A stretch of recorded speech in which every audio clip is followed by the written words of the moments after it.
This is the 217 Recovery Podcast with Corey Winfield. You know, they did me wrong. They did me dirty. They made me drink. But I'm not a baby. I'm not a kid. And co-host Marney Winfield. You know, you can be pretty sure that the decision that you made was the right one. God kind of paved the way for what was supposed to happen, I feel. It is December 6th, 2022. My name's Corey Winfield. My name's Marney Winfield. And welcome to the 217 Recovery Podcast. And I was told we have some new people who listen. I think I have an issue. What's that? Well, every time somebody tells me they listen, I cringe. I'm like, oh. Why is that? Because I don't think it's for everybody. It's not. You know, it's definitely, this podcast is not for everybody. We talk about our lives in recovery, some things that help us, some things that we discover along the way.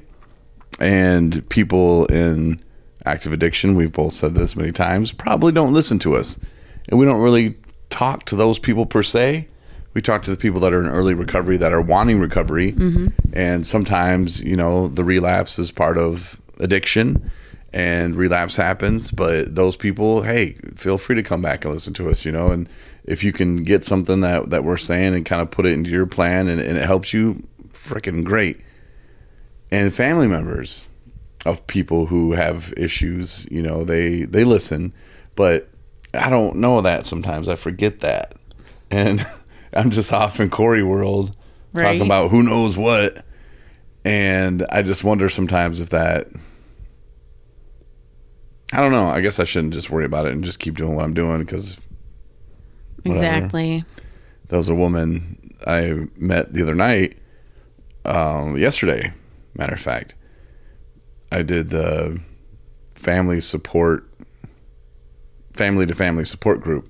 It was at Addiction Treatment Services, and Nancy Dow, who was on the podcast last week, she hosted it, and she asked me if I would be on it, you know, be there and kind of talk to the families as a person in recovery. Mm-hmm. You know, the other people there are there to support their families, and I recorded my stuff. I was going to play it for you earlier, but I wasn't playing. But once we get back to the studio, we're not in studio again. We have such a nice studio, and we don't ever use it. But once we get back in the studio, we're on the road right now, but once we get back in the studio, I'll edit it to where you can hear it, and I'll play some of the stuff in there. But it started off, I was crying. Aww. Like they threw it to me, and your phone always goes off when we do this. Sorry. That's okay. People heard it at least. But no, I started crying, and I told them it was happy tears, but I didn't see that one coming either. But just to be in a room that was packed full of family members, and each one of them went around and introduced themselves, and it was like, hi, my name is, and I'm here for my son. Hi, my name is, I'm here for my husband. Hi, my name is, I'm here for my brother. You know, and it was just like, wow. How many people were there, you think? Probably, I don't know. You've seen that room before. All the seats were taken. I don't know, like 4. No, I don't know, 20, maybe 25, 30, and then there were people online. That sounds like a really good turnout. It was, and I just didn't see that one coming, you know, but just to see those people there that are there to support the ones that they love, and that's what we need more of, man. We really do. And I wish I would have been around for my mom and my family to go to. You know, I know my mom had looked for things, and she was always online, like, trying to get help somehow, somewhere, you know, for herself and how to deal with it. And, you know, there were some questions that were brought up about people's family members, and I'll throw it out there to you before you even listen to it, and then you can listen to it later and see how I responded to it. This man and this woman had a son who decided, well, I'm in trouble with the law, but I'm going to just head out for a minute, leave town, head to a different state, and just make my way there, you know, figure it out there, and kind of running from whatever he's facing.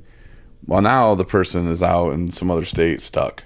And they're like, hey, I just need some money for a bus ticket, and I need to come back home and face them charges. They were asking you what to do, or how to handle that situation? Kind of. So, I mean, that for me, like just coming from the brain of an addict, is that, you know, say, yeah, son, please come back. You know, we love you. We want you to, you know, definitely come back and get things all squared away, and then purchase the ticket for them. I mean, that would be the, for me, that would be the resolve that I think that makes the most sense. That would probably have the most success. But what if before they left, you said, hey, you go out there, we're done. We're not helping you anymore. You mean in terms of like, oh, okay. And then the excuse, and this was said too, hey, I know you said you weren't going to help me no more, but I need this one. Well, what are your plans when you come back? That's what I would want to know. You know, I'm going to turn myself in, and you know, I'll face the music. Well, say, son, you need to come up with, I need to know the plan, right? That's going to happen when you get here. Are you going to go to treatment? Are you going to, like, who's your, you know, have you contacted your PO? Tell them you're coming back. I guess it depends on how old. Well, how old's the person? I don't remember. Mid-30s, maybe. I mean, here's the thing. So Mid-20s. addicts are super. I mean, we're resourceful people, right? And the amount of money it costs for a bus ticket, if that's all that he was asking for, chances are it's not for a bus ticket. So if in fact he was making an effort to get back home to deal with this stuff, I think one step closer to the answer, because keeping running isn't going to fix anything. No. So getting him back here, I think makes sense. And having plans in place is, like, in my experience, has been the most effective. Like, what are you going to do? Like, what happens? What's A? Okay, what's B? What's C? What's going to happen, you know, to get you on this road to recovery? What does that look like? Interesting. It's not how I answered it. Really? What did you say? What do you think I said? Figure it out? Yeah. Pretty much. No, and they kind of said something before I could answer. They kind of answered how I would have answered that, and go to the police station. I don't even know if they would take you in, and if you are, at least you're out of the elements. You might have to wait a couple months. You're not going to be their top priority. Someone's either going to have to come get you. I mean, they're going to have to figure out a way. They might not take you. Right. You know, depending on your charges, they might be like, "No, we're not a hotel, man. Like you can't just come here and check in." I don't know what the charges were, but it depends on how severe they were, whether they would do that. I don't know, but that'd be a place to start. You know, and we are resourceful. We know where churches are. We know who to talk to. You know, we're not stupid people. Right. You know, he made it all the way there. You don't think he can't make it all the way back? Yeah. You know, and if he was asking for money for a bus ticket, could you have bought him a bus ticket? Would that have been a waste? I don't know. You know, but he is, you know, an adult. He knew what he was running from, and sometimes you got to go through those hard times to understand and appreciate how hard it is to get back. You know, like, nobody did this for you. Nobody did this for me. You know, we had to go through all those hard times, all those mistakes. That's how we learn. You know, Unfortunately, a lot of people along the way die because of their addiction, and that sucks, but it shouldn't be on the family members. And we will quickly turn it around on somebody and make it all their fault. You know, put them through the guilt trip. And there was another woman there, and she was crying and talking about her relationship with her family, and some stuff that was going on was pretty similar. And I don't know, because it was a sibling situation, and my siblings, I mean, I've never really asked them for money or anything. I think my sister gave me a ride to the hospital. Well, I know she gave me a ride to the hospital one time, and my nephews were in the back, and I was like dry heaving because I was withdrawing. But my sister wouldn't give me any more alcohol. She actually took my alcohol away because she didn't understand that, you know, people can die from withdrawal from alcohol. Like, she didn't know that, and I kept telling her that. And she's like, "Nope, I'm going to dump it out." I'm like, "What are you doing?" Yeah. I think the other piece too is that it's, I mean, everything is kind of a case by case basis. Like, the history of this individual, like, has he done this before? Like, you know, what is the relationship like? What was the relationship like? You know, have they not heard from him since he left? You know, was he keeping in contact with them at all?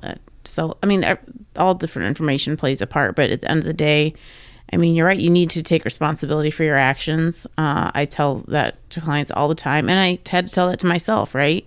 I mean, if you if you've made mistakes and you have issues with, like, especially legal stuff, it's not going to go away. No. It does not go away. I can tell you that firsthand. Even if you're in the best of places, you still need to figure all that stuff out and get it all figured out. And if he was willing to take the steps to do that, you know, and it was an honest desire, then that's fantastic. And if they played a part in helping make that happen.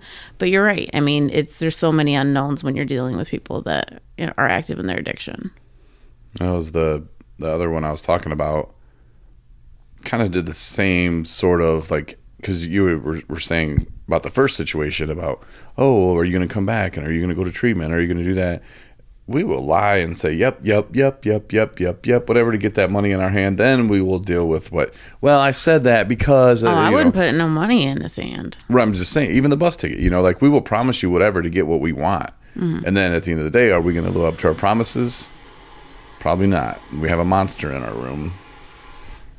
It's like water thing. I don't know if people even heard that. I'm sure they did. It was pretty damn loud. It was pretty loud. So we're down here hunting monsters. Let me do the Ghost Hunters thing. Ah!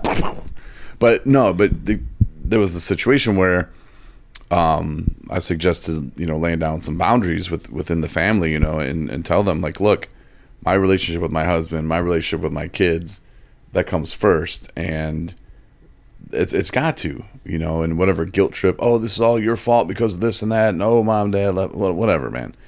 This person said, yeah, I'll go to treatment and we'll go get checked out and we'll go do this and that. And then when it came time for that, nope, he didn't live up to one thing he said he was going to do, which that's kind of how addiction works, you know. Sometimes, though, I mean, family members, and this is me saying I get it, because you kind of want to take that gamble. Yeah. Like, if they really do mean it, like, I'm gonna buy that. What's the worst case scenario? Okay, if they don't mean it and they don't go to treatment, then I'm out, you know, $75. But there's a chance that he or she may end up following through with it, and that's better than me thinking that they're sitting somewhere and going to continue to use. Yeah, and it's kind of like a, you know, double-edged sword, but when they're in a vulnerable spot, it doesn't mean that everything that's coming out of their mouth is a lie. You know, when they're talking about they want help and they need help, and they're in a vulnerable spot, and chances are they do. I know I did. I wanted help, but as soon as I could get away and my addiction would call me back, then I take that first drink, it's all over, man. Mm-hmm. Like, it's done. Like, everything I just said, everything I promised, I meant it. You know, when I looked my mom in the eye and said, that's the last time I promise, I meant it. Yeah. But a week later, 2 days later, however long it was, and I go into the store and think, well, I can just do this one more day, you know, and my brain was tricking me, telling me that I really could. Mm-hmm. I believed when I bought that bottle that I was just going to drink that Friday. Mm-hmm. But I could not stop. And then a lot of people say they have cravings. Oh, I have cravings. I never had cravings till after I took that first drink. Then I was craving more. And the next day when I woke up, I noticed, well, I did only drink half the bottle, which really was probably like 3/4. I should probably go get another one. You know, like, that's when I started craving it. And the thought of stopping wasn't really a thought. And then if it was, well, then I'll just stop on Saturday or Sunday, you know, and I'll dry out. And next thing you know, I'm out of money again, lost another job, and right back through the whole ringer. Yeah, know that too well. So just with those family members, just make sure you lay boundaries down, though, because you have a situation, you have your own life to live, and that's something that I'd love to talk to my mom about, to see how much of that we had. I'm talking about boundaries, like, because I know that's what drove my stepdad nuts. You know, the way I would hurt my mom and scare my mom, that's what pissed him off. And, you know, at first I think it was real bad, you know, because he thought I was just out having fun. But then he realized, like, okay, like, this is not fun. And I think he started, you know, having a little sympathy for me. But at the end of the day, he still didn't like what I was doing and putting my mom through, whether it was addiction or not. You know, he just didn't really understand it or didn't know enough, but I think he finally stopped hating me for that. And, to see where I'm at now, I'm sure he's proud, and proud of my mom for not giving up.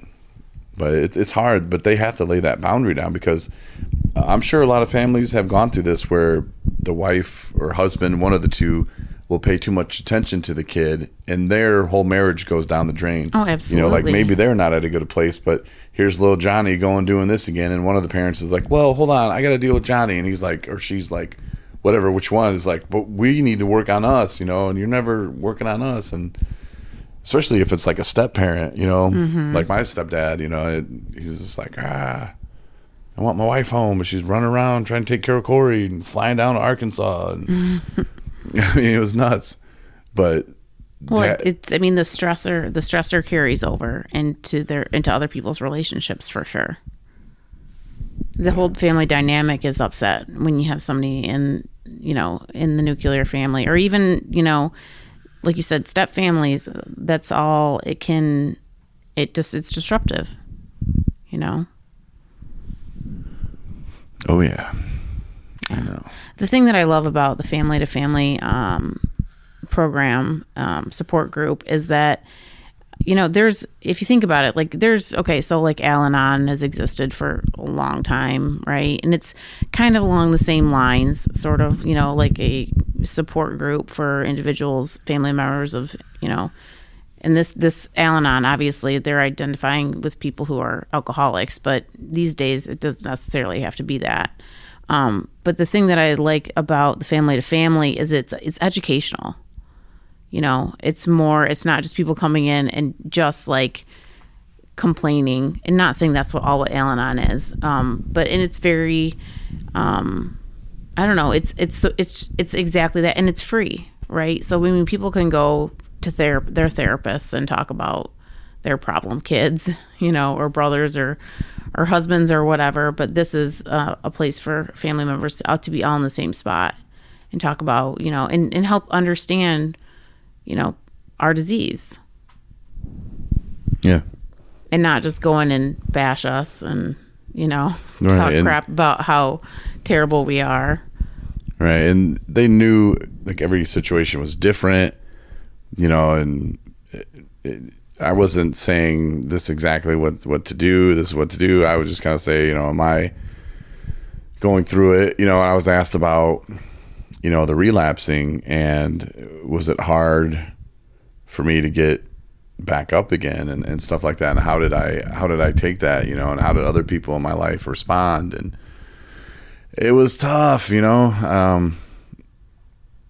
like I said, I cried at the beginning, and I kind of teared up a little bit at the end kind of too. And one couple asked me what somebody had said to me, that finally made it click. And I told them about, the recovery coach that pulled me aside before I went up to treatment that last time. And he was asking me, what's it going to take? And I went to answer him. And I've told the story so many times, I'm kind of like humming it here, but it was very, very important in my life when, I started to answer him with, once I get married and have kids. And he said, no, shut up. I don't want you to answer that. You don't have to answer it to me. You have to answer that to yourself. What's one thing you put above drinking? You got a long bus ride. Think about it. And I did. And I thought about it. And that's when I came to the conclusion that it wasn't relationships. It wasn't family members. It wasn't myself. It wasn't my health. The only thing that I put above drinking was when I was on the radio. I promised myself after I heard a drunk commercial that I did that I would never drink again on the radio. And that was the only thing I put above it, and that's when they said, hey, you should probably start a podcast. Mm-hmm. You should probably do a podcast every single day, man. Mm-hmm. But that was it, and then I remembered something, and I don't even remember who told me this one, but it was actually more of a question. And he asked me, it might have been a therapist. He asked me what I thought my mom was going to wear. Or what's your mom going to wear? And I was like, what are you talking about? He's like, what's your mom going to wear to your funeral? Mm-hmm. And I was like, oh, what do you mean, man? That'll get you thinking. What? And he's like, yeah. Do you believe that you hover over the casket, and you can show up at you believe in that because you're going to see your mom there. You think she'll be crying? And I was just like, damn, bro. Like, I don't remember who said that to me, but that was like one of those things. And I didn't even remember that until I was talking to the couple about it. And some of the things that'll come back to you. Like when we were at the football game, big shout out to my friend Adam. I don't think he listens to the podcast, but he's got his year coin, and I was just so proud of him, man. Like, a dude, I've known him for a few years, and just seeing him put it together. But he went to the football game with us, and he was telling me about what a struggle it would have been if he would still be, if he was still drinking, what a struggle it would have been for him to even pull himself together to get where he needs to be to go to the game, and he's like, oh, getting up and being somewhere at 7 a.m. is pretty easy for me now, and I didn't even think about this situation. But when he said that, it brought me back to a time where I was supposed to go to a Detroit Tigers game with the radio station in Benton Harbor. And I guess I was pre-gaming it up and passed out. And they were all like, where's Corey? And they rolled over to my crib, knocked on the door. I was passed out. And it's just like, it brought me back to that. And I haven't thought about that in years, Yeah, I never heard that story. Yeah, I totally forgot about it. There's so many stories that are so bad like that that, I'm glad I forget most of them. But when he said that, it brought me back, and I was like, oh my gosh, yeah. Like, I totally understand what you're saying right now, man. Like, that's great that you're here, and you had a good time, and everybody did. And yeah, thanks again. It was so much fun. Yeah, thanks for going. Fun in recovery. Yes, we did have fun in recovery, and thanks to Addiction Treatment Services too for helping us out and make that happen, man. And thanks to the Detroit Lions and everybody that was involved, man. Adam, Mackenzie, David, Justin and Tyrone and Dan and everybody that went. I'm not going to name every single person, but it was a good group. It really was, and proud of everybody that went, and they were able to hold it together. I got showered with nachos from the people behind me. Oh yeah, doing the wave. Yeah, you did. See, and there would have been days back in my addiction where I would not have handled that very well. I don't think I handled it very well. So it was like, whatever. Because first I thought it was the woman behind us, then I realized it was the dude, and then I started getting kind of mad. And you leaned forward, and I saw like a jalapeno that was like stuck on your seat. Like if you were to lean back, it was gonna like get on your clothes. And I just took the jalapeno and I threw it right at the dude, like right in his face. It's like, yeah. Which is not the best way, because he probably would have kicked my ass. Yeah, but it was. They didn't mean to, but it was just interesting because I was like, yeah, I don't think I would have handled that so well if I would have been intoxicated. Yeah, and I think they were just high.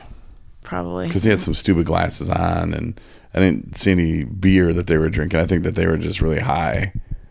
That's probably why I didn't get my ass kicked for throwing the jalapeno back at his face or whatever. And I was with my crew.